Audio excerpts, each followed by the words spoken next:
Thank you, Melissa. Yeah, so I'm Adam Barowy. Very good pronunciation of my name. Rare that it's that good, so I appreciate it. Um, and I'm a principal engineer at the Fire Safety Research Institute.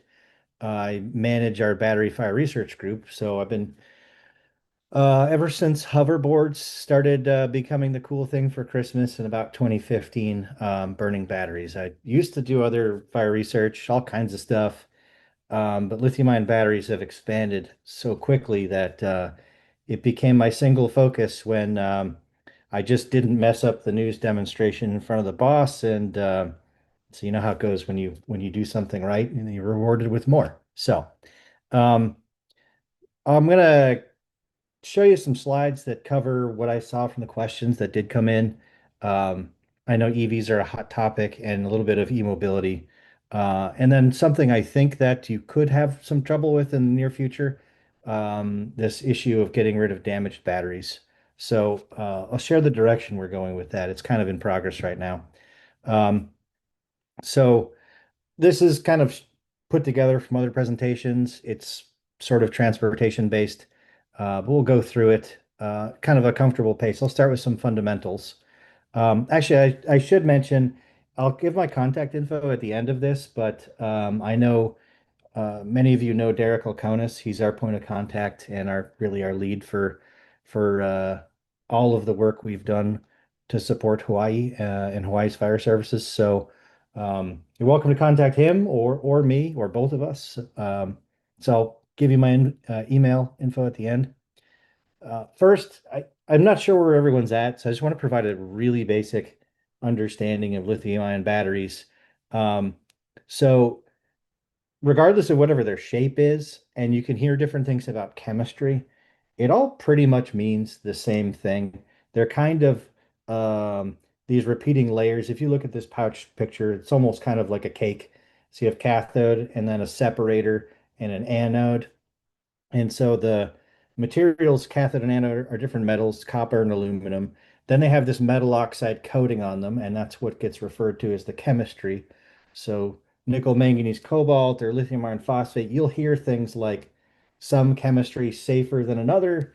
I look at this as a fire safety expert and say some burn more than others, but they all burn. Um, so then there's this plastic separator between those layers, and there's not liquid, but there's hydrocarbons sort of between all those layers, and that's the electrolyte. So if you were to like squeeze one of these, you wouldn't like squeeze it like a fruit and juice would come out. It's kind of soaked more like just a damp sponge. All of that's important because at 0% charge, those components are just flammable like anything else, like plastics.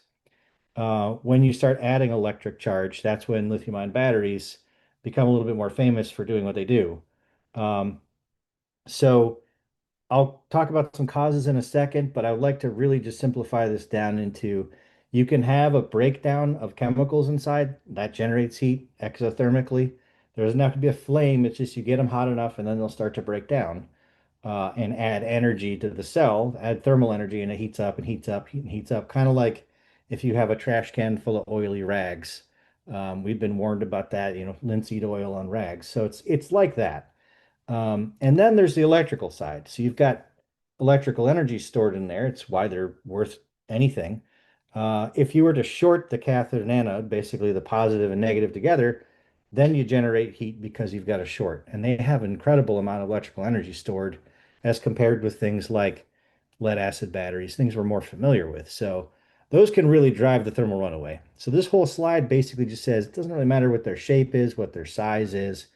They're all built basically the same, but the form factors and engineering means to get them into different products.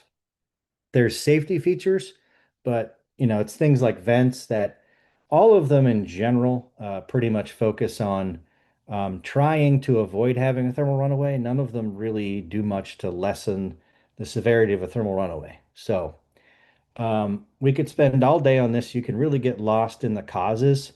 But if you look at it this way, what causes it to get hot enough to start having those breakdowns? Well, if it's on a dashboard in the sun, in a car, say a power bank, it can get hot enough to cause thermal runaway. Um, if something's on fire nearby, it can cause thermal runaway. And as it heats up, eventually those things like the plastic separator inside the battery is going to melt. And when that thing that's preventing that electrical short goes away, you get a short. So that's where you tend to get all of these failures. The big arrow points towards internal short circuit. That's really when things take off. Um, I like this plot, which as an engineer, I admit to you, it took me a few looks to fully understand what's going on. But um, this bottom axis is basically just temperature, and this axis here is just the amount of energy released exothermically. So bigger number, more energy is released. So if you start off with a battery at room temperature, pretty hot day, 50 degrees Celsius, and you started, say you put it in an oven, you start to heat it up, these bumps, which point up, indicate a chemical reaction that will occur that's going to release some heat and that's going to heat the cell up. So as you get hotter and hotter and hotter, you get more and more of these reactions. And I mentioned chemistries, so like LTO, LCO, NCA. These are different battery chemistries. So this is why they'd say some release less energy than others, so they're safer, but you'll notice they all release energy. So is any truly fireproof? Not really. Um, and so as you have more heat released more quickly, the temperature goes up faster. These lightning bolts here mean different separator materials. This is polyethylene, this is polypropylene. They have to do with cost and, different engineering targets, but they can melt. And then once that melts, you get a short circuit. Short circuit basically just means like game over for the cell. So much heat is generated from an electrical short circuit that basically that cell is really having a thermal runaway at that point. So thermal runaway, we're basically just saying it generates heat faster than it can give it off. So that's why you'll see things progress so quickly. So this is a couple examples. This is a cell at 30% state of charge. And so you'll notice this white vapor's coming out. If you're familiar with batteries much, we know that's flammable gas. That's the contents inside decomposing from heat and coming out as gases. The cell got cherry red at 100% state of charge. So now more electrical energy is stored. Well, that short is more severe. It dumps more energy. And so that whole process you saw on the left happens much faster on the right. And that's why the level of charge makes such a difference. I don't want to spend a ton of time on this, but this is kind of just general numbers. So different chemistries can produce some different compositions, different mixtures, but they all basically have the same thing. When they break down, they release hydrogen, hydrocarbons, carbon monoxide, and carbon dioxide. As you go from one chemistry to another, you might see more hydrogen. And so that means if you had a flammable mixture, it can potentially move. It moves pretty quick in the most common chemistry here. It moves about the speed of propane. This LFP um, battery gas, we know that moves a bit closer to like acetylene, so it can get fairly dangerous. I mean, anything that's an explosion hazard is, of course, dangerous, but LFP is a bit more reactive than NCA. So if this video is going to play here in a second, it's a thermal image of a battery pack, and so we force a cell into thermal runaway by heating it. That's what that ribbon is coming off to the right. And so it goes into thermal runaway, and then it generates heat, and it heats up the cells around it. And then they go into thermal runaway. So you can see how this becomes a chain reaction kind of process moving through a battery pack. And that's why we end up with, normal fire. We talk about the fire triangle, but the fire triangle doesn't exactly perfectly apply here because you could have this whole situation in outer space. In fact, NASA has been working on this problem for a long time because they're worried about thermal runaway of battery packs in space. You could have no air. This whole process is basically those exothermic reactions from the chemicals and the short circuiting can generate enough heat to drive the whole process. That's why we'll get into it. That's why, things like electric vehicles can be so stubborn. So we've been looking for years at the risk in residential environments. Now, in this example, any of these QR codes, by the way, will take you to our reports for these topics. We look at the most common type of residential layout that we can really put together to try to represent the average American home, maybe a high rise in New York City or a ranch home in the Midwest. So the volumes are smaller, they're not McMansions. And what we've said over the years is that the modern residential fire timeline has gone from certainly, I have not been on a fire truck for a very long time, but 20 years ago, when I was volunteering and going to school, I mean, I remember learning about the legacy fire timeline, hearing from my elders that, they were expecting 30 minutes um, before a room would go to flashover. So we showed in 2012 that the modern fire timeline has changed because of how home furnishings have changed. And so this video is going to show you that. Normally I break it up, but I kind of compacted it all together. So what you'll see is basically like grandma's couch in the top left. And that's all organics. It's like a cotton upholstery with cotton stuffing, some horsehair stuffing. So things that were older building materials or furniture materials. Then you see a couch like the one you'll find off Wayfair today. So nylon covering, polyurethane foam inside. So those will play. And the plot in the bottom right, that's what we call heat release rate. So that's basically we measure the fire size. And so we put a number to it. It's the amount of power the fire puts out in terms of engineering. And so this blue line here just goes to show how fast this synthetic couch is compared to the orange line here. Normally I'd let that play, but I want you to watch the electric scooter. It's sped up a little bit.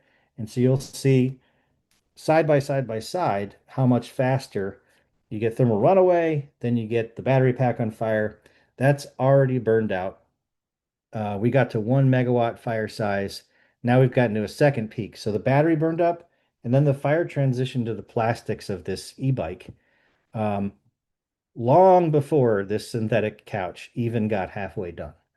So what we're concerned about, of course, is this is a lot of fuel. Traditionally, the rule of thumb is that a room can go to flashover with a fire about the size of 2 megawatts.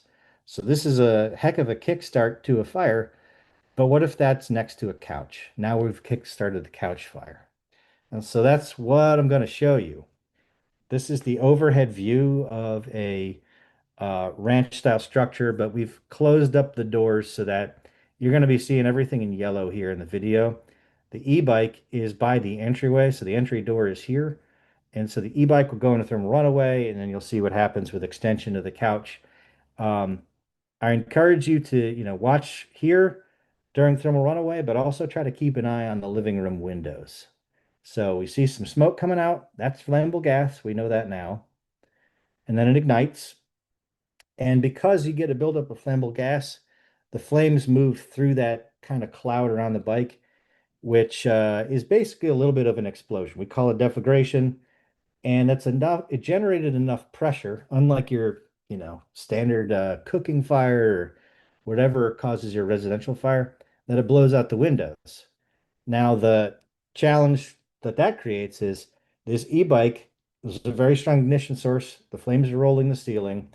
It's extending to the couch very quickly, and there's no compartmentalization to slow this fire down. It's taken out those windows. It doesn't happen every time, but it's happened many times. And so now this fire is not even slowed down by being vent limited. So upon arrival to this house, of course, this is going to be a much more well-developed, much larger fire. So that's where we've really seen some changes. And those numbers have been reflected in New York City. So these stats are a couple years old now. Um, the good news is that they've taken measures in New York City to kind of reduce some of these numbers, but you can see here that the numbers were generally smaller around 2019 because lithium-ion batteries are getting more popular. And then we all close ourselves up inside for COVID, and people still have to eat. Restaurants still need to cook food. So the gig economy in New York City picks up quite a bit. There's bike lanes. So now all of a sudden, overnight, there's 60,000 people on e-bikes, charging them in their home, doing all kinds of things to support themselves in that economy. And so we see the number of injuries and deaths go up. And so here's an example, if you ever saw this news story, of how quickly these fires have grown in New York City. So we talked to the ladder company captain that went to this fire. He said that there was a essentially fly-by-night e-bike repair operation happening in this apartment, and the repairman died sadly repairing a battery. That's how fast the battery fire, overwhelmed him. And his two sons were in the apartment, and they live there. They know the way out, but the smoke was so heavy so quickly they couldn't find the front door. So they went out the only exit they could find, which was, they could see the smoke leaving this window. And so essentially they get out, reach this pipe. I think it's some kind of gutter, and they shimmy down 7 stories. So, I mean, amazing that they were able to escape with their lives, but it gives you some sense of they're awake. It's the middle of the day. That's how fast this fire can move. So we developed a public safety campaign to give the public and give the fire service guidance on what can be done to reduce risks. So we're thinking about both how can you instruct people to buy products that are less likely to have these fires, and then what can we instruct them on how to behave with those products so that the severity of the fires isn't, becoming such a high consequence. So we tell them things like choose certified products, so things that have been evaluated by safety testing labs, how to handle them. There's more specifics, but we can go through each one of these letters. We say take charge of battery safety. Um, I'll play a part of it so you can see what's available. It's all free for your adoption or use.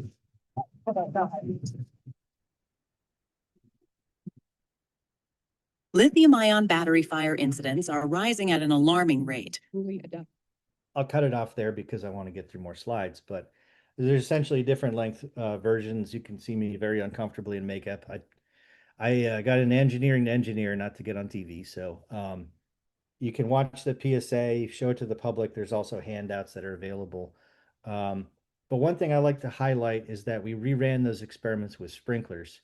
And so if you're having any debates about residential sprinklers, this is some material we've created to support those debates.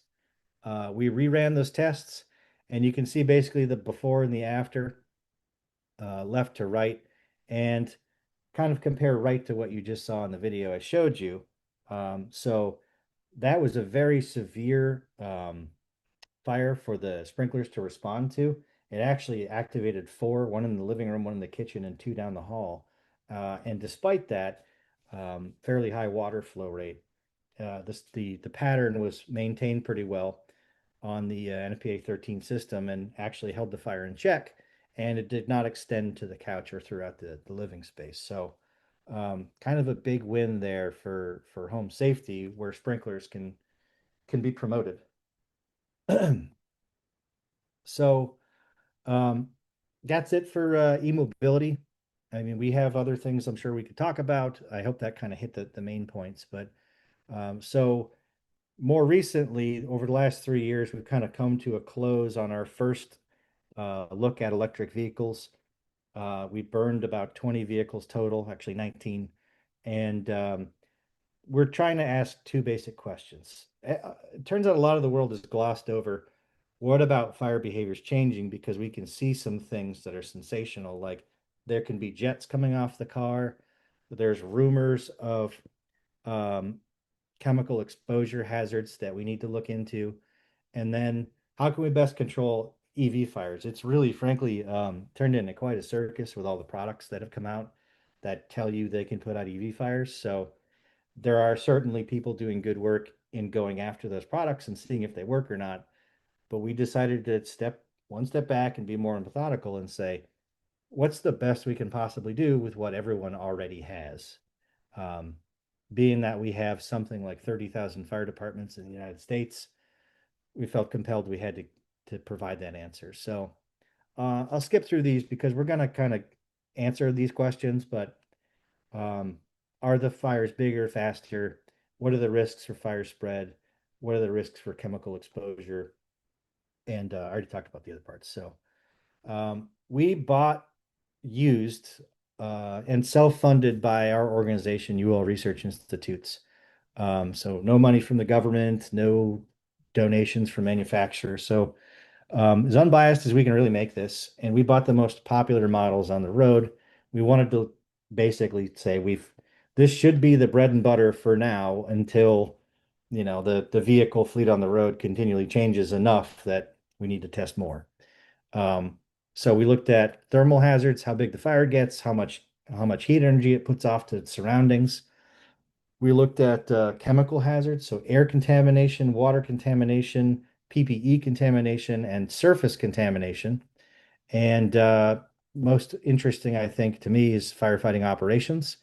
Um, 9 vehicles we burned like the one you see in the picture. So we have a bunch of instruments around to tell us what the fire's doing and what the chemicals are that it's putting off. And then we did 9 suppression experiments, essentially the same way, but with all that stuff removed, so our firefighters don't wreck all our expensive equipment, basically. Um, so these fairly complicated looking plots, we can walk through them.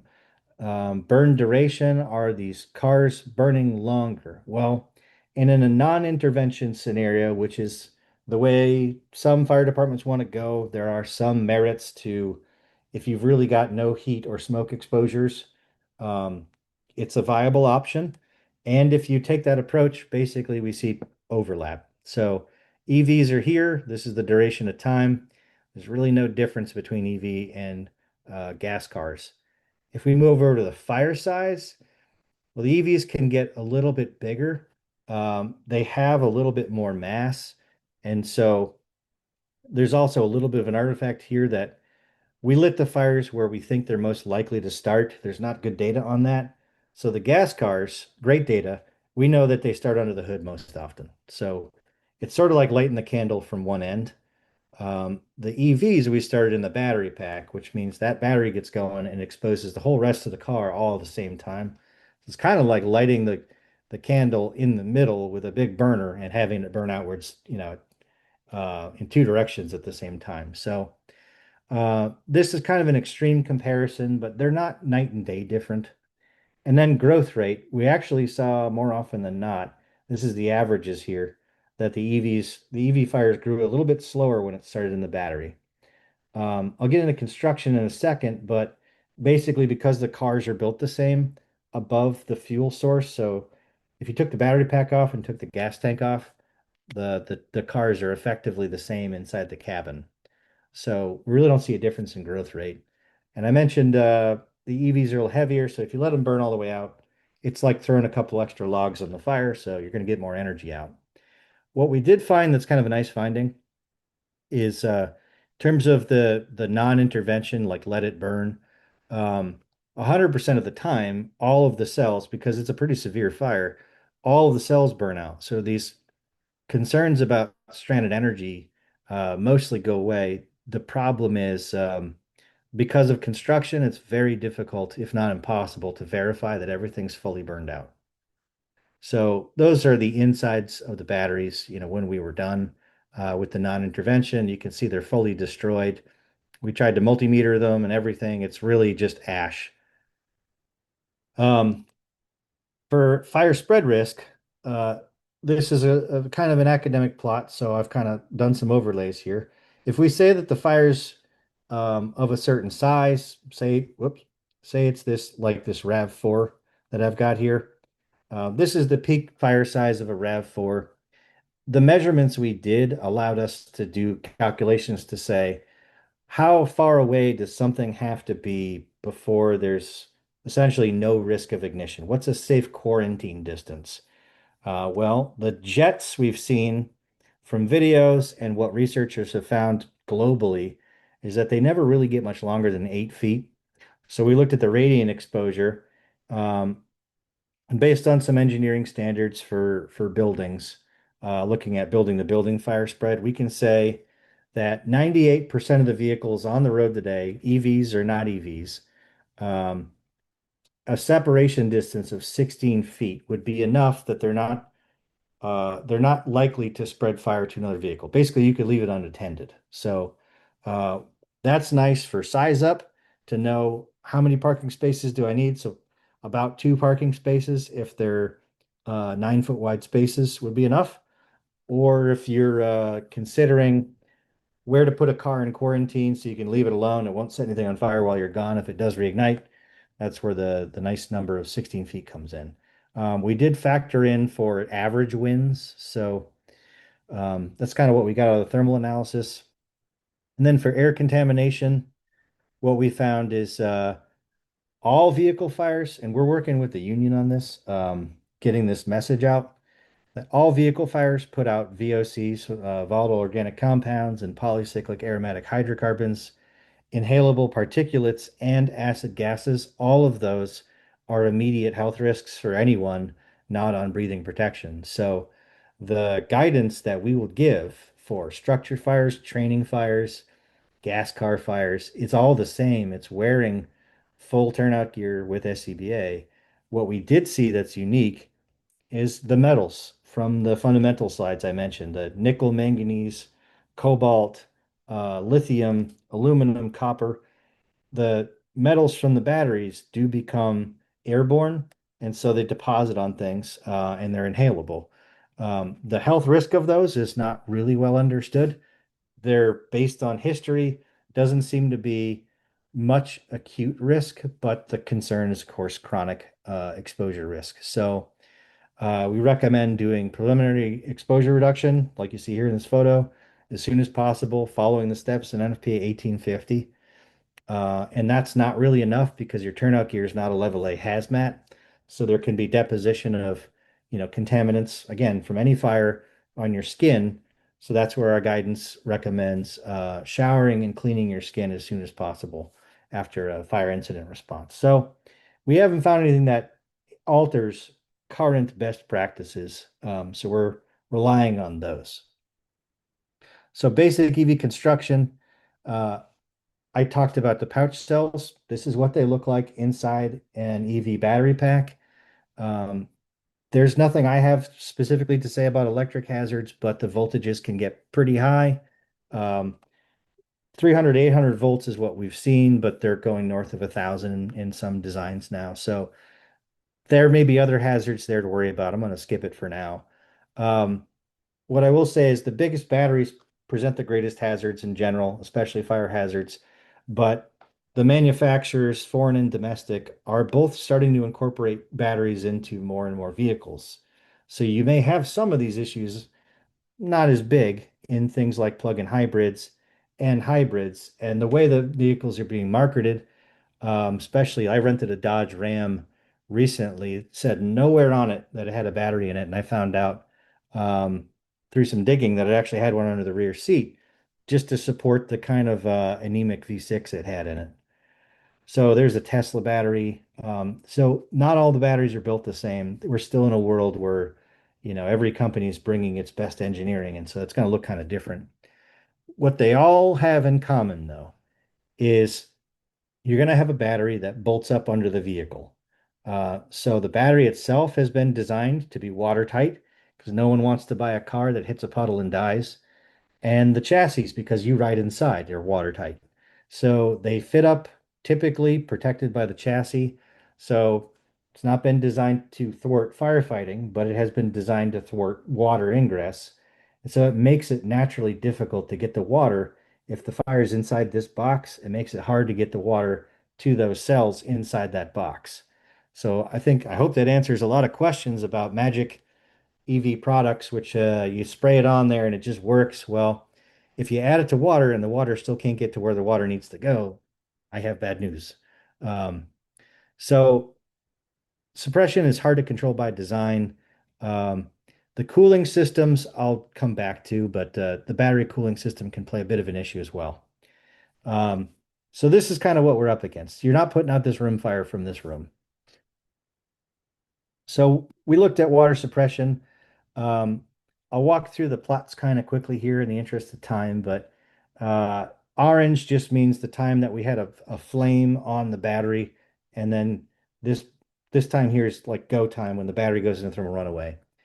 The green part is we uh, we let the fires So I'm sorry, actually, let me start it over. Zero means when we start to put water on the car. Orange is we ignite the cars. We actually simulated response times, 6 minutes for fire departments to arrive on scene. So from time zero, we're throwing water, and you can see typical cabin fires. Probably you've put out plenty of vehicle fires on your own. They're not hard to put out. So the cabins go right out. The red is when we're flowing water on the battery to try to extinguish the fire inside the battery. So the Hyundai Kona took no water.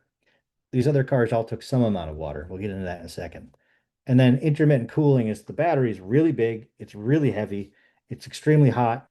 So we're trying to cool to stop. Maybe the flames went out, but the thermal runaway didn't. So we're trying to cool it to slow it down or stop it, or maybe collapse the incident time so we can get the vehicle cool enough to put on a tow truck to take away. So what we found is for all the vehicles, the cabin fires we knocked out in less than 75 seconds. We used less than 200 gallons of water, and we used basically little to no water. Once the cabins were out, then the fire's in the battery, but the cabin stays out. So we can make the fire smaller really fast. What we found internationally, this is from some friends in the Netherlands. This is all of their vehicle responses to date. Well, to date is the end of 2024. They'd run 160 calls where they had a vehicle fire with a battery and the battery's not involved. It's just the cabin. And then there's 57 where the battery's involved in the fire. So if you're playing your cards right, you want to throw water on the car as soon as possible before the fire gets into the battery. And then you have a questionable battery, but a fire that's out. So that's what we saw as well. So we tried our level best to ignite this car and its battery, and the AC system failed. And even with our experienced eyes and ears, we thought that was thermal runaway. It did all the things that batteries do. Um, so we knocked the cabin fire out. This took 110 gallons in less than 60 seconds. That battery, fortunately, had not gone into thermal runaway. So from there, actually, everything was very simple. We just took it out of the lab. Disposal was an issue, but we can talk about that. So here's a different one, Chevy Bolt. It's maybe a little hard to tell that that's an EV while it's fully on fire. So that's another reason we say start to put it out, because you can start to put this fire out and you can see we're getting a little frustrated trying to, address the battery, but as we work our way around, we get the cabin out. Now the video is slowed down so you can see things that are unique to EVs. So the flames are coming from underneath the car. Usually unless there's a ruptured fuel tank, isn't much burning, but you'll probably see the burning gas. This is like the cars parked on top of a natural gas leak. Uh, so we push the fire from the right to the left. If we add water from the left, it'll go back to the right. And you can see that in one of my next videos too. So um, here's a Ford Mustang Mach-E, very heavily involved. This actually went out with 80 gallons of water. And at the end of that 80 gallons of water, you can see we get to a point where I think it's going to switch here in a second. Yep. So the fire is still in the battery, but that's a much smaller fire.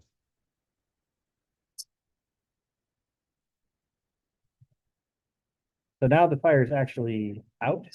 We managed to knock it out. We got a little bit lucky. I would say that's hard to do consistently. Um, and I'll come back to that car in a little bit, but so a summary of what we just saw is the Hyundai Kona took 0 gallons because we got the fire out before it got to the battery in a scenario where the battery doesn't start it.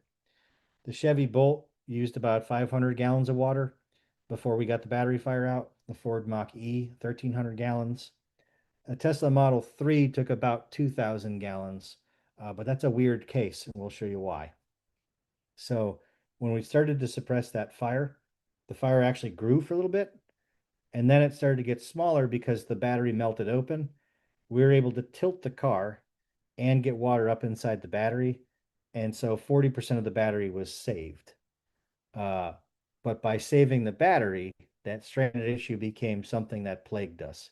So we had 4 reignitions. I'll play you the video now. So here's what I'm talking about. It's like the cars on top of a flammable gas leak. So you push from the right, it goes left. You push from the left, it goes right. The electrical system's failing, so the lights are turning on and off. And we had pre-planned basically to say, well, fire departments are going to try eventually to modify the plan. So we simulated maybe using rescue jacks to tilt the car. This particular battery pack melts open. Not all Teslas do this, not all EVs do this. And let us get two hand lines up into the battery. So you can see how much energy you have to throw, how much water you have to throw up inside that battery to take care of the energy. There's also these reignitions happening. And if most batteries don't melt open like this one does, are you able to get two hand lines, 1 to 2 hand lines worth of water up inside that battery to take away that energy? So this is kind of like current state of the vehicles we tested to be the most common on the road. So one slide before I move on us trying out an encapsulating agent. So we tried out a water additive. This one was F500. I mean, they were picked essentially because they have made the loudest and most common claims that they can put out EV fires and control them the best. You can see we fought the fires exactly the same way. It's the same car, same charge level on the battery. And in both of these cases right now, the fire is down in the battery. It's pretty much done in the cabin. And I think if we did the test 1,000 times, we'd sometimes get the test on the left, sometimes we get it on the right. So I'm not saying that F500 can't work on anything, but I made that point that if it can't get into the battery, then it's not doing anything. So I'll limit it to that, but certainly this side by side shows you it's not going to immediately just buy you success. So I know there's some questions on fire blankets. We looked at those as well. We issued an advisory, and I'll show you why last May, May 2025, because we saw some things in our testing that we felt didn't say don't use fire blankets, but we thought the fire service needed to understand them. So there's basically 5 hazards. They're not all end of the world hazards, but I think they're all worth understanding. So this first one, I just call flash fires. So here, the fire blanket's been deployed over the vehicle. The battery's involved. The battery doesn't need any oxygen. So we throw the blanket over it, smothers the cabin fire, but the battery keeps producing that fuel, that degradation of its contents, and that stuff's flammable. And so we lift up the corner of the blanket, maybe because we're saying, is the fire out? Or maybe we're trying to insert a under vehicle nozzle. Those are becoming popular as well. And we recreated some incidents that we've heard from different locals around North America, as well as internationally. So we kind of created this fireball situation. Now, you saw all the smoke accumulating around the vehicle. So our concern is, of course, that cloud around the vehicle could ignite as well. And so it could be a bit of a test of turnout gear, especially if, you're missing components like gloves or a Nomex. Deflagration, this is the one that ultimately caused, it's going to be stubborn on me. So just another inspection of the hey, what's going on underneath the blanket. So we let the blanket back down, didn't ignite that time, but since we let oxygen in from air, it mixed with that flammable mixture, found an ignition source, and we got a deflagration. So is a pressure wave going to kill anybody? Probably not, but if you're, as I might have done when I was 20, standing around high-fiving on top of the thing, good job, fire's out. Um, could it yank it out from under your feet, cause an injury? Absolutely. So we provide a warning there. Then there's an explosion risk. So this is exactly from my testing.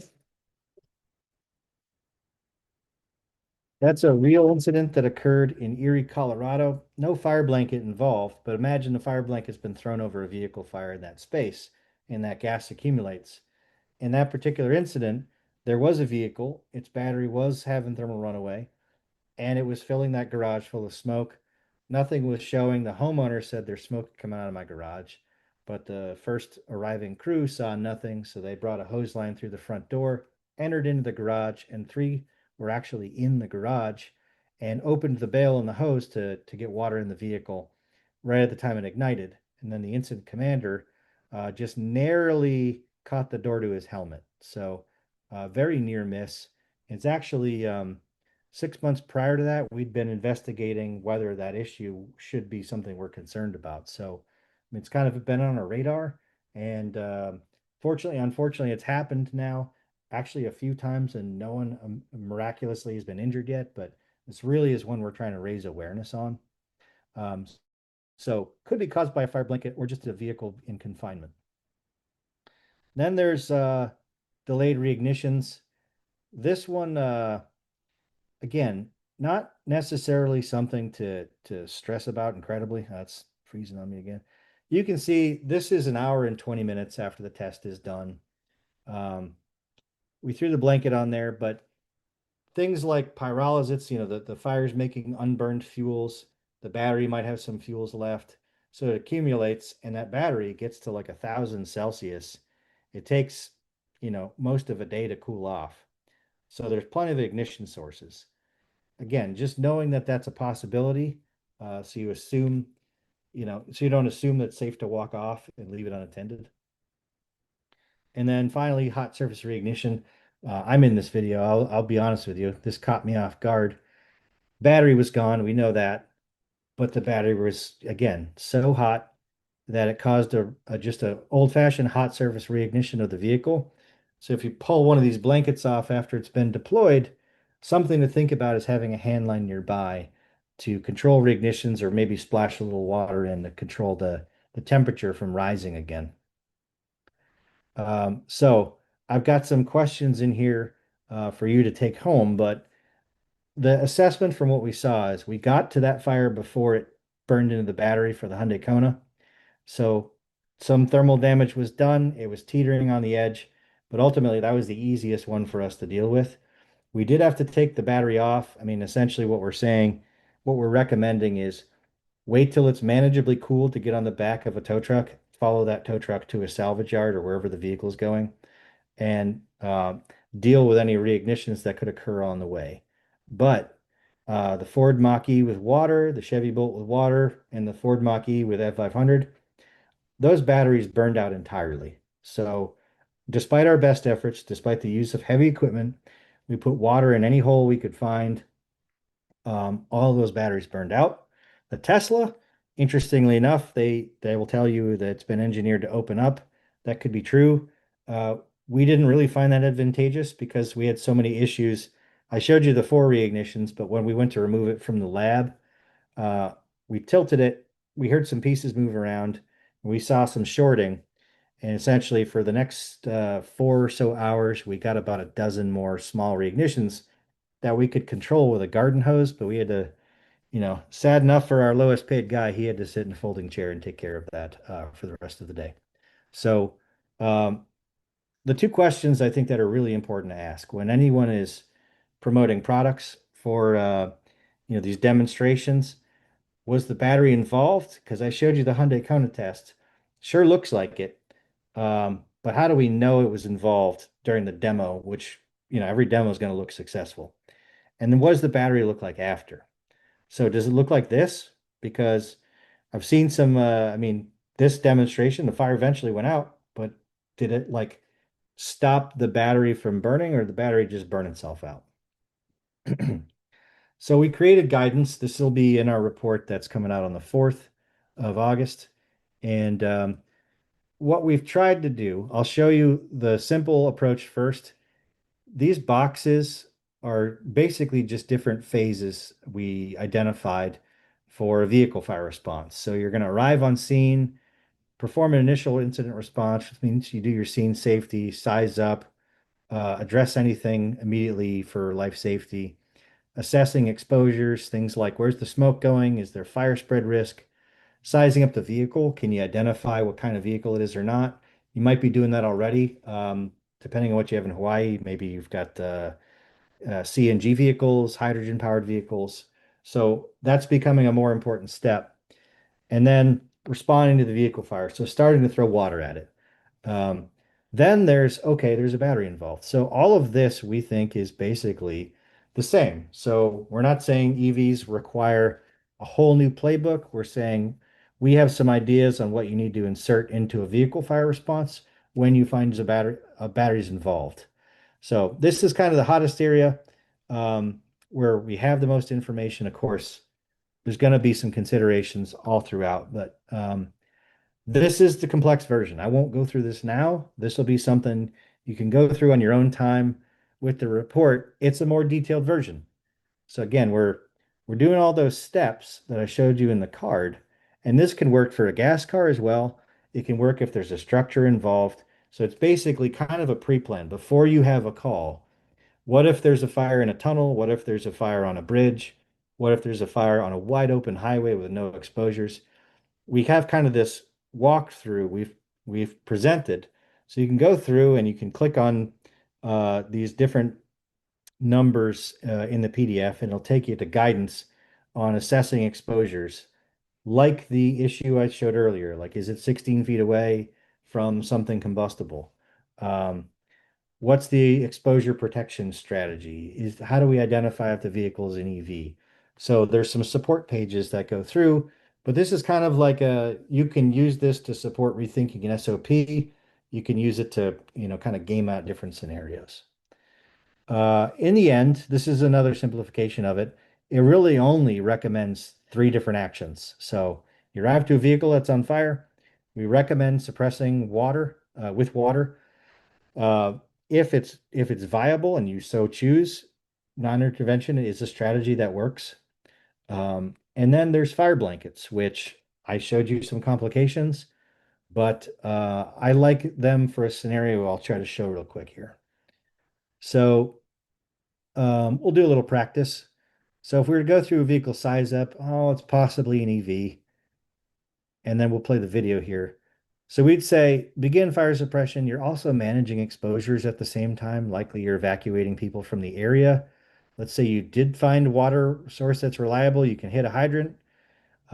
So a lot of times we're showing that you may need more water than you can carry on an engine to to put out the cabin and then address the battery.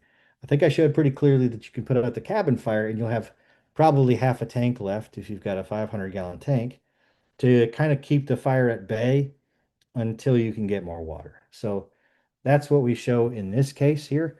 And then we're saying, all right, well, cabin fire suppression was effective, but you probably have a battery. So go to the next step. So let's take a look instead now at this Ford Mustang Mach-E. So let's say there is exposures. We can't just let it burn. And then the car is outside. We really don't recommend using blankets inside because of the explosion hazard I talked about. Sorry if that made you jump. I forgot that was there. So we're going to start suppression.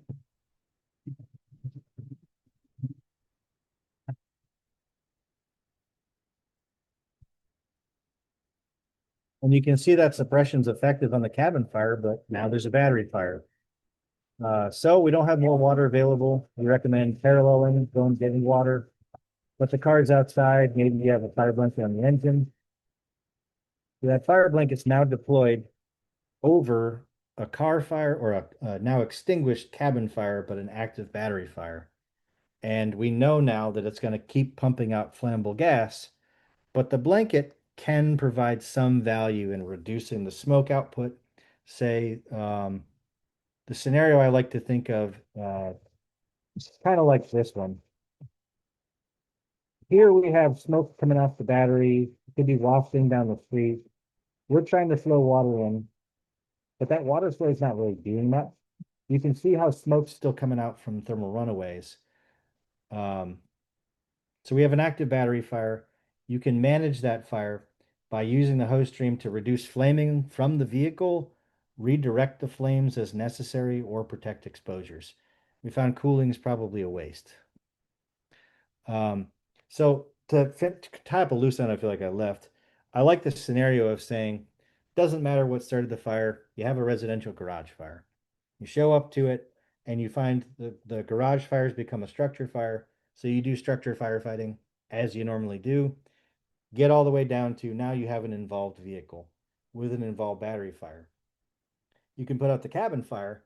Now you've got a stubborn battery fire.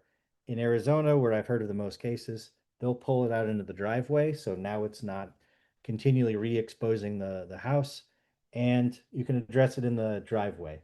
If you use a fire blanket, your smoke exposures are a little bit better controlled because you stop flaming, and that means less smoke going down the street exposing all the people. Does that mean I think you must use a fire blanket or you should use it? It's really your call.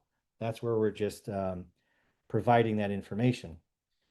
This is generally what we found with reignition risk. So I'm jumping into this pretty quick here, but uh, as soon as that Tesla fire was out, it reignited several times. And then as it cooled down, we found out it was less and less likely to reignite. So because it's so hard to get those battery packs open, and I wouldn't advise it on scene, or really, I wouldn't advise the fire service to open battery packs. You really can't get in there and assess, is there surviving cells that can cause a fire later? So we basically just say the reignition risk drops, but it's never zero. At least you can never verify it's zero. So that's why we recommend the escorted tow um, to a salvage yard.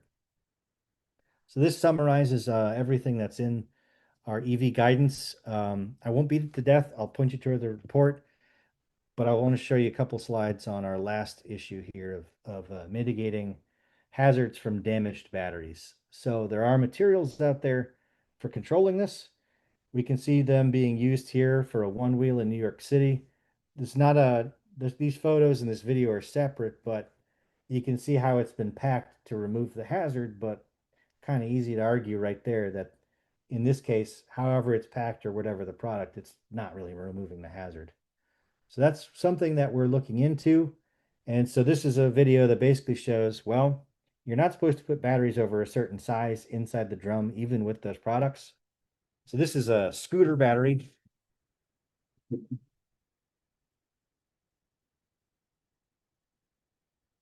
And you can see the product in that case did not stop that scooter battery from producing gas beyond the ability of that drum to vent it. And so the drum explodes.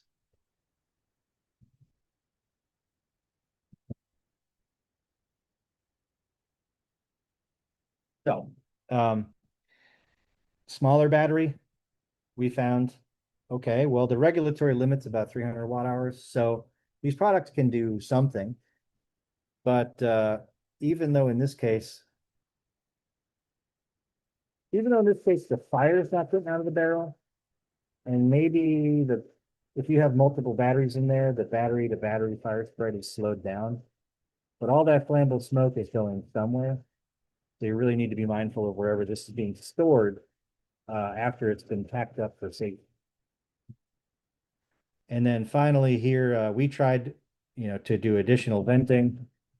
Um, we're making some headway, but this is where we're researching actively still to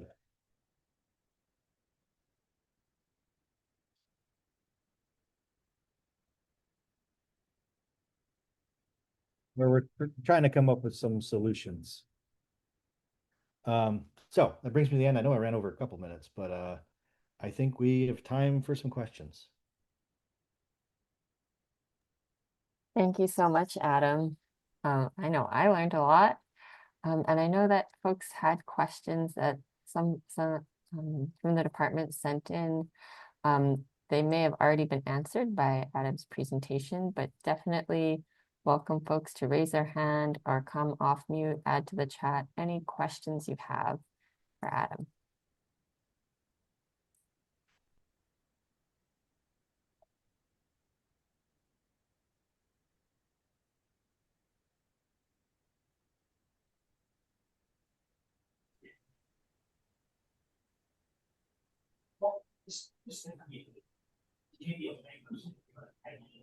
This is AC. Well, no questions. Mahalo for the information. That was really good. Appreciate it. Thank you. Yeah, you're very welcome. I know I also kind of hammered through a lot of material, so if questions come to you later, you're certainly more than welcome to reach out to my email. Okay, thank you. I see we have a couple questions in the chat. We have, can we get that PowerPoint? And I think the answer is yes. Yep. So we'll be sending that out. Are the tactical decision guides available? Yeah, so we actually just finished, I think, finally all of the comments today, and it'll take us a little bit of time to go through the publishing process. So our publishing staff gave me a date today of August 4th should be released on our webpage. So if you follow us on our social media, Facebook, LinkedIn, all that, it'll be announced there on that day. So that's a report with a decision aid in it. And then I think there's even also going to be a separate web page for the decision aid. But yep, absolutely. Thank you. Any other questions? Hey, this is Sandy from Maui. I just had a quick question on, I don't know if you guys covered this before, I jumped on, but some turnout decon procedures. We're struggling a little bit with some of our recent fires and just what people are reading online as far as traditional extracting and then the CO2 extracting, sending it to the mainland. Um, I don't know if you have any thoughts on the more turnout extraction part of this. Some initial thoughts. So, in terms of the contamination, yeah, I mean, we did find that there are battery specific contaminants on the gear. Um, I'll speak a little bit from experience too on my own gear. Uh, I have some battery, specific like soot staining that doesn't seem to want to come out. There's been a lingering aroma. So we've heard that issue widely reported too. There is published data from Texas Engineering Extension School, you might already be familiar with. They did, in our opinion, an extremely heavy exposure. I'm not discrediting, I'm saying like it was really very conservative. They essentially put turnout gear in a little box and gave it a very severe battery exposure and found out that most contaminants were reduced or reduced to kind of almost baseline level after a single wash, traditional wash. Um, our general mindset, I think, on turnout gear washing in general is that it's never perfectly clean. It's perfectly clean the day you get it, and then after that, there's always going to be contaminants on it. So it's about reducing that contaminant as much as possible. Um, I don't know yet whether CO2 works better, but we have an engineer who's got all our samples. He finished his study on what's unique about batteries. We're working on the health aspects of that now. But now he's turned back and he's going through the process of laundering all the different samples by traditional and CO2 methods. So I think we should have that answer in maybe 6 months or hopefully not too much longer after that. But we are doing the work right now. Okay, awesome. Yeah, because I don't know, we heard some kind of numbers like traditional extracting would bring it down to like 94% clean. And then if you did CO2 is going to be 98% clean. You're never going to get it 100, like you said, 100% clean. And is that extra 4% really something worthwhile to even chase? Anyway, I'll be interested to see kind of what you guys come up with. Yeah, great. I mean, that's my understanding as well, too. So I'll just say, um, sitting in the middle of this all day, every day at my desk, I've heard all the same things. So I'm glad to hear we're all thinking alike. I realized actually now that I did miss a question about blankets. So that same engineer we worked with on our team, he's taken fire blanket samples. So it's not very scientific of me to say that the blankets were clearly like very, very heavily contaminated. Um, they were like greasy, almost like kitchen fire grease, like really just gets everywhere and it's slimy. And it was on our floor, it was on our blankets. It was very hard to wash off our floor. We essentially were using dish soap to do it. So we think that's probably a lot of like um, condensed hydrocarbons. Um, we did a gross decon of the blanket. We definitely saw a lot come off, but I wouldn't say it was clean. So given that we used a very durable blanket, I'm not endorsing it, I'm just saying others have like um, developed holes or burned through during tests. We didn't have that happen. It's multi-use, but um, it was extremely heavily contaminated. And we've heard about them being extremely difficult to get less contaminated. So I wouldn't advise reusing them. I'm not saying don't do it, but because they cost so much for multi-use blankets. But I mean, our look was there was thermal damage at times, and there was an awful lot of contamination that was very difficult to manage. So like, take those into consideration.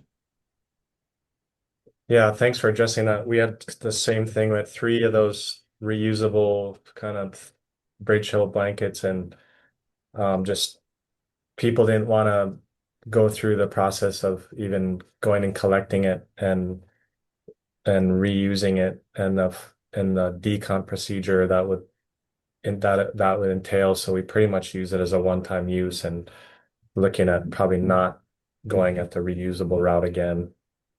Mhm. Yeah, I mean, it makes sense. And I mean, I was very uncomfortable for a while. I mean, I really did not like the use of fire blankets. I will admit that. Um, but I think we did find where we can say, all right, it's reasonable to use them in some scenarios. And as we move towards, I didn't tour a ton of Hawaii, but I don't remember seeing much parking garages. I'm sure you have them, but in mainland, especially around airports, there's a huge concern about can we use them to buy time for water? Can we use it to manage the smoke? And especially during like an operation to remove a vehicle. So that's where we're kind of a little bit stuck right now, I have to admit. Parking garages are somewhat inside. So until we really have our own data we can point to, and we're heading in that way of doing tactics for garages, I would not recommend their use in a parking garage because I just can't say if you'll create an unmanageable explosion hazard. I mean, I live near DC and almost everything's really low ceiling height garages underground. So our issue is kind of unique. Awesome. Thank you.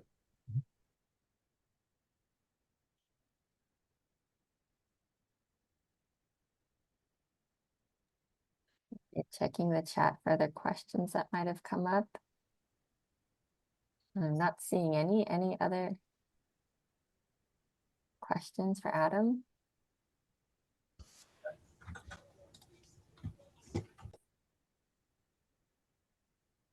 Um, Reviewing the other questions that did come through, I think you touched on this briefly, Adam, but in terms of prevention education, what kinds of resources are available to folks who want to access those materials, maybe for their staff or for the public?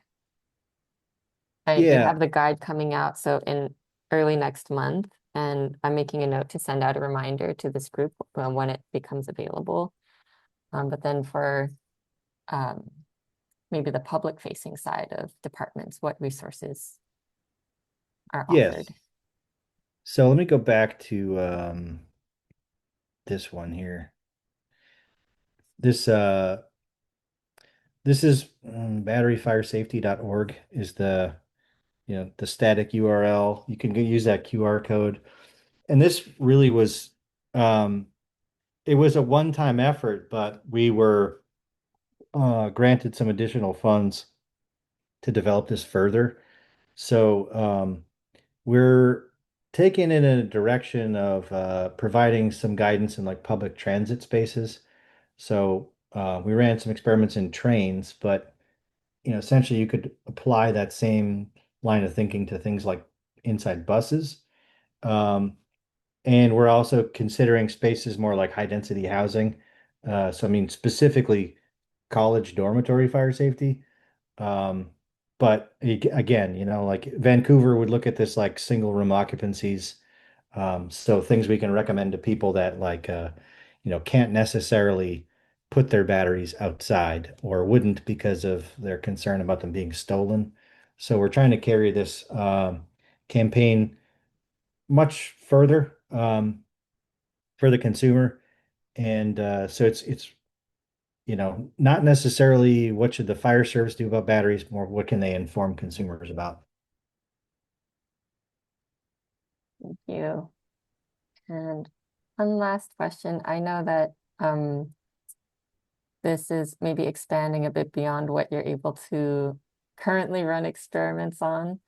And I know we touched on it a little bit ahead of the presentation in previous conversations, but there's been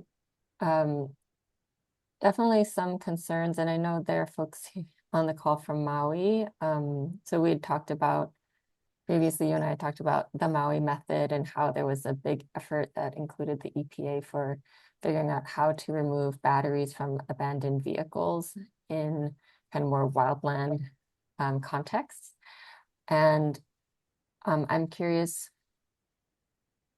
what additional considerations or different considerations folks on the call have used or thought about, or what you might recommend people thinking about for a less urban or developed environment and more in that wildland space.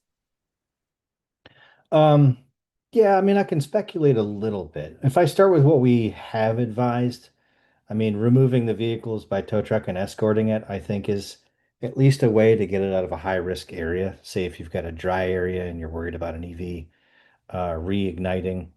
Um, I wouldn't advise using a fire blanket in that scenario. And this is based off of just talking to the fire service where they've engaged us. I mean, I've got a lot of close friends in the Phoenix metro area. They initially had tried putting fire blankets over vehicles, then loading them on the truck. That caused, I mean, maybe you want to have a fire blanket over it to control the reignitions, like if it's near a grassy hillside or something. Like I get that. But once that's on the truck, it makes ongoing size up more difficult. So a reignition might be harder to see happening. And then if you've got to throw water at it, now you've got to pull the fire blanket off as well. And at that point, you've probably like ratchet strapped the blanket to the car and the truck. So it becomes really messy and hard to deal with. So just escorting a tow with a suppression apparatus. Um, in terms of what has, I think, advanced beyond Maui, I know that the EPA folks that led that effort have even more experience now following Palisades, and I know they put out essentially like a field guide to that I think it was either October or November last year, and that is a publicly available document. Um, but yeah, I mean, other than that, it's pretty tricky to remove the batteries. I wouldn't say the Hawaii Fire Service should never try to coordinate that issue because Maui made me aware of how isolated the island is in terms of resources. So, I mean, we don't actually do that work ourselves. We hire essentially a salvage expert who helps us to use our heavy equipment to manipulate the cars and remove all the fasteners from the battery. Um, and kind of we're maybe more ginger with it than the EPA is, but we don't crush them up. We just kind of transport them in a damaged state. We try to discharge them if we can electrically, but all that gets pretty specialized. So it's hard to say that the fire service should do any of that because it's fairly different, and I think it's an expansion of the scope what the fire service is being asked to do. So um, yeah, I think I'm kind of limited to that. Thank you. And I think your comments touch on the last question I see in the chat, which is in the charge for the battery safety, the R for recycle. The question is, what is the recommendation here? What is meant by recycling? Ah, yeah, that's a good question. That just really comes down to consumer products. So there is a challenge really nationally that even in my own county here in Maryland, we don't have great recycling. There are places you can go like they've changed the webpage now. It used to be called a recycle. You can look for drop-off points where consumers can take their devices and rather than throw it in the trash or their recycling and cause a landfill or a waste transfer facility fire, they can throw it in a battery waste stream. So that's what we point people to do.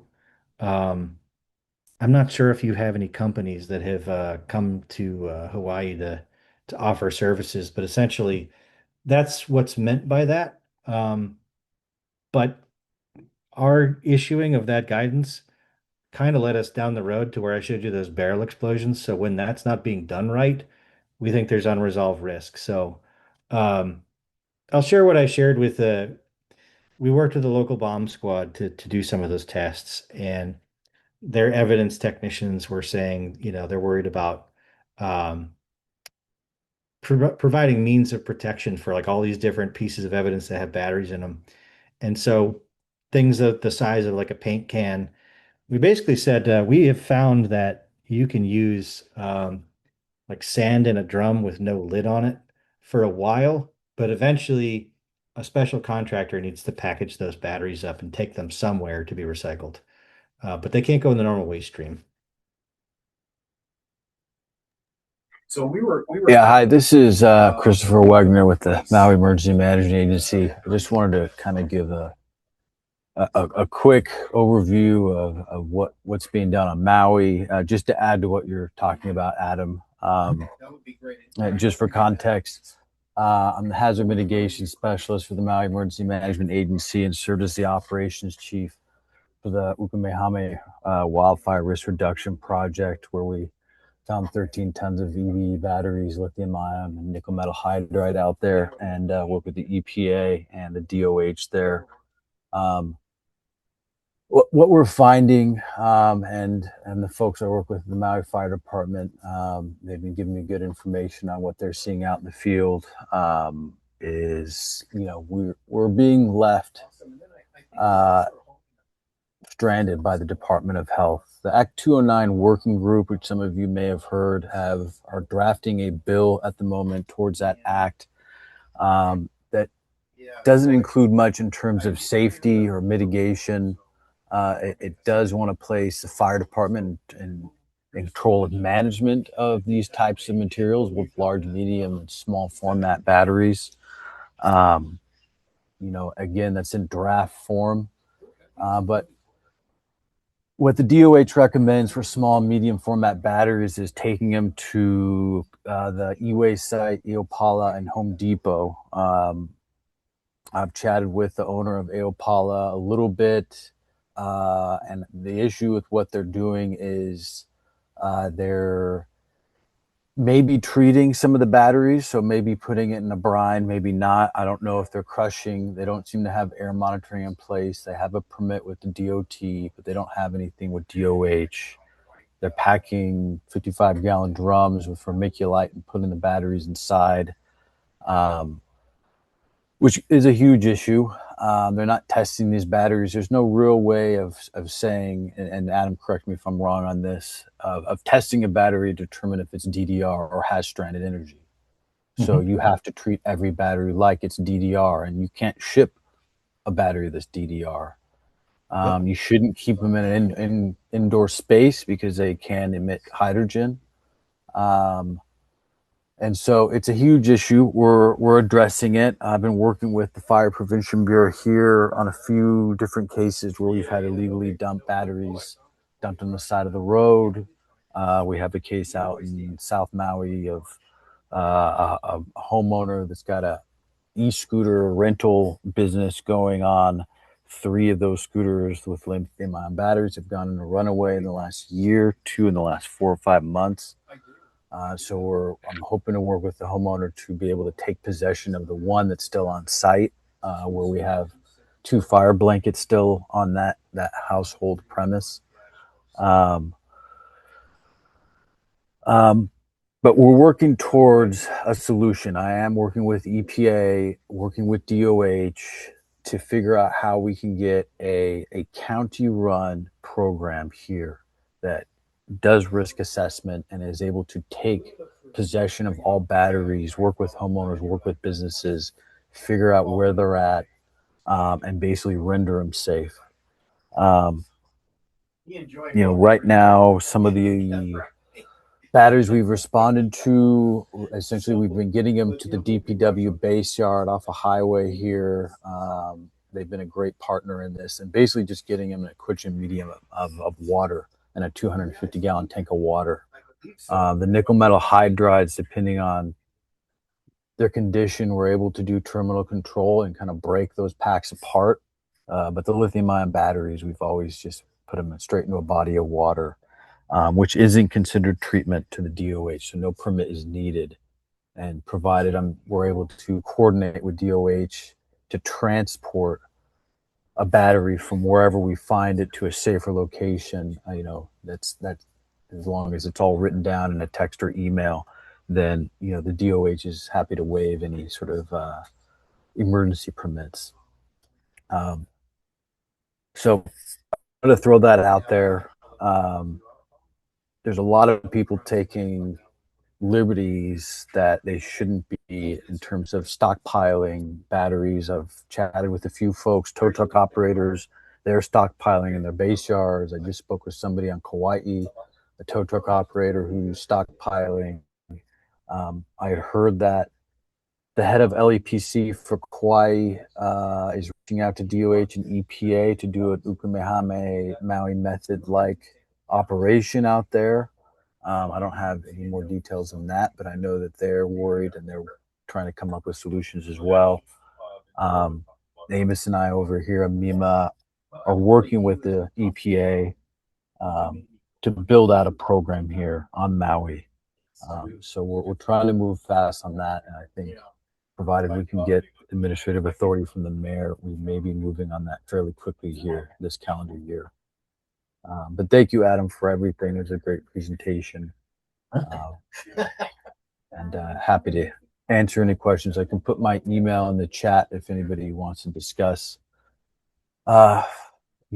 mitigation efforts and response efforts after fire goes and renders the battery safe and extinguishes any fire runaway.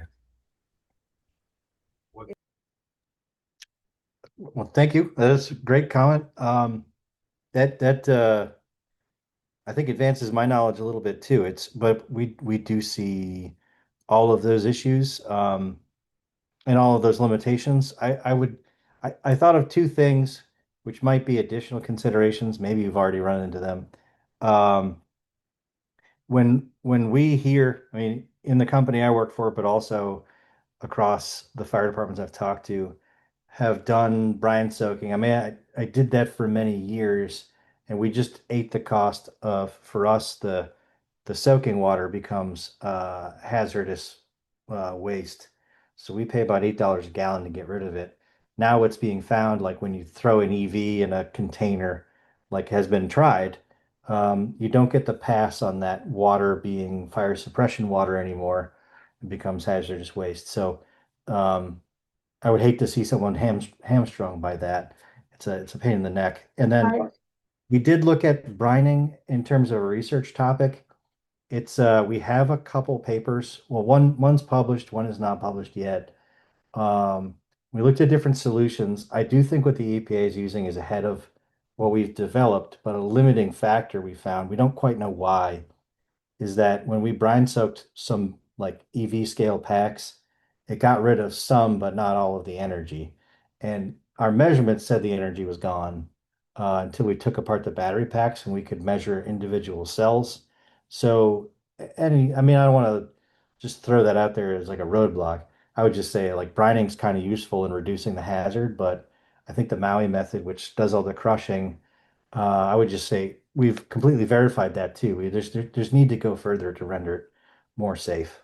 Yeah, and then the Maui would add to that. So we would do a 3-day, 72-hour brine soak, and then every battery has stranded energy afterwards. It's never going to be zero, but we managed that. When we were in the crushing process, we'd have a little hose. So at the bottom of our crush pad is another brine tank. And we called it a kill tank in case that battery, while being crushed, went and run away and it was uncontrollable. the excavator could just scoop it into the drink and basically, at least put out that fire, and then it's a bit more manageable. But we'd always have a hose out there, a sump pump in that tank, running water. We get a little bit of fire, but it's super manageable when you're crushing it after that 3-day brine. Far more manageable. A little bit of fire is a lot better than what you'd be dealing with if you hadn't brined it for that full 3 days. I appreciate that. That's good knowledge to have.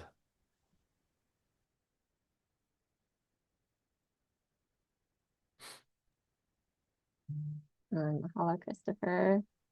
You mentioned that folks on Kauai are looking at doing similar things. I think we might have one or two, at least a couple folks from Kauai on the call, if you feel so inclined to share, if you can, about what that might look like. If you're up for it, or if there's any curiosity about that.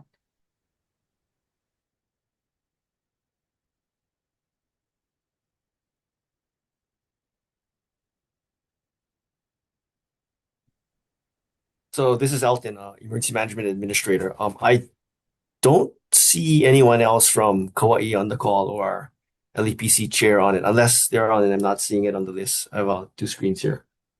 Yeah, so I don't know too much about what they're looking into, but it seemed really preliminary at this point. I'll need to follow up with Abe more on that. Thank you. All right, well, we have 5 minutes left in our usual meeting time. I want to say mahalo again to Adam. So I'm going to open it up